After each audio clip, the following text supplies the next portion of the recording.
চারুলতা তার কক্ষে বসে একটি চিঠি লিখছে। তার সামনে দাঁড়িয়ে মন্ত্রী মশাই। যুবরানী, আপনি এই চিঠিটা বুঝে রত্নকরের রানীর রূপঞ্জয়। জানালা দিয়ে আসা পরন্ত বিকেলের আলোয় তাদের দুজনে এক নতুন জীবনের স্বপ্নে বিভোর হতে দেখা যায়। রাত হয়েছে। চারুলতা রাজপুত্রের দিকে তাকিয়ে ম্লান হাসে, কারণ অরুণের কথায় সে কিছুটা ভরসা পায়। চারুলতার মুখে রানী রূপমঞ্জুরির চুক্তির বিপদের কথা শুনে দরবারে পিনপতন নীরবতা, কিন্তু মহারাজ অম্বিকা প্রসাদ এই আশঙ্কার সাথে পুরোপুরি একমত হতে পারছেন না। তিনি চিন্তিত মুখে চারুলতার দিকে তাকান। মা চারু, আমি তোমার দূরদর্শিতাকে সম্মান করি। তুমি বুদ্ধিমতী, তাতে কারো কোনো সন্দেহ নেই, কিন্তু বর্তমান পরিস্থিতির দিকেও তো আমাদের তাকাতে হবে। আমাদের রাজকোষ গত কয়েক বছরে রানীর অপশাসনে প্রায় শূন্য হয়ে গেছে। প্রজাদের পেটে ভাত নেই, রাজ্যের রাস্তাঘাট ভাঙা। এই মুহূর্তে রানী রূপমঞ্জরি যে স্বর্ণমুদ্রার প্রস্তাব দিয়েছেন, তা দিয়ে আমরা মাত্র 1 বছরে হেমরাজ্যের চেহারা বদলে দিতে পারি।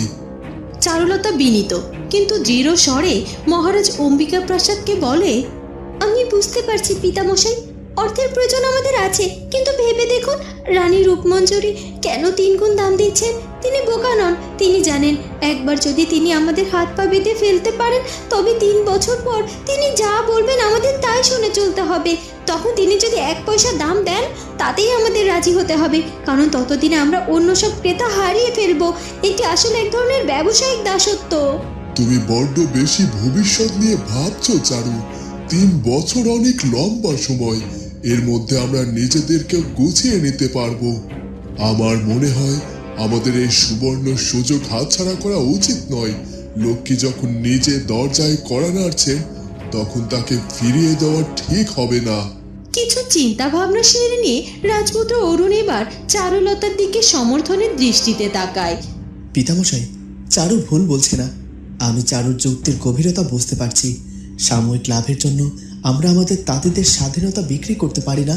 আজ আমরা লোভে পড়ে চুক্তিতে সই করলে কাল আমাদের তাঁতিরা রত্নকরের দাসত্বে পরিণত হবে। তোমরা তরুণ রক্ত, তোমরা আদর্শ নিয়ে ভাবছো, আর আমি বৃদ্ধ রাজা, আমি রাজ্যের স্থায়িত্ব নিয়ে ভাবছি। ঠিক আছে, আমি এখন কোনো চূড়ান্ত সিদ্ধান্ত দিতে পারছি না, তবে আমার মন বলছে এই প্রস্তাব গ্রহণ করাই শ্রেয়। পিতামশাই, আমাকে কিছুটা সময় দিন। আমি তাড়াহুড়ো করে কোনো উত্তর দিতে চাই না। আমি এই চুক্তিনামাটি ভালো করে পড়ে এরপর প্রতিটি শব্দের মানে